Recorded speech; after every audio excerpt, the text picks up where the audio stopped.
పాడేరులో 6 ఏళ్ల బాలికపై అత్యాచారం కేసులో నిందితుడికి 20 ఏళ్ల జైలు శిక్ష విధించిందని అల్లూరు జిల్లా ఎస్పీ అమిత్ బార్దర్ తెలిపారు. విశాఖ పోక్సో ప్రత్యేక కోర్టు 52,000 రూపాయల జరిమానా విధించిందని పేర్కొన్నారు. 2024 జూన్లో 6 ఏళ్ల బాలికపై అఘాయిత్యానికి పాల్పడ్డాడు ఓ యువకుడు. జాతర 2024లో జరిగిన ఆ పండుగ వెంటనే నెక్స్ట్ డే మనకి ఒక పోక్సో కేసు నమోదైంది.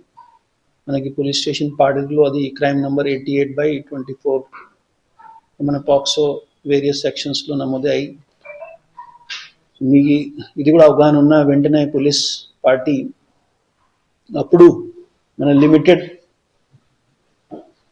టెక్నాలజికల్ ఇంటర్వెన్షన్స్తో కూడా మొత్తం పాడేరు టౌన్లో ఉన్న వాళ్ళన్ని కెమెరాస్ని వాళ్ళు సర్చ్ చేసి ఈ ఛార్జ్ షీట్ కూడా మనకి మొత్తం ఇన్వెస్టిగేషన్ని కంప్లీట్ చేసి ఎవిడెన్స్ని సరిగా డాక్యుమెంట్ చేసి విదిన్ పీరియడ్లో మన తరఫున ఛార్జ్ షీట్ ఫైల్ చేయడం జరిగిన పోక్సో కోర్ట్ విశాఖపట్నం ఈ కేసులో ఆ ముద్దాయిని 20 years రిగ్రెస్ ఇంప్రిజన్మెంట్ దీంతో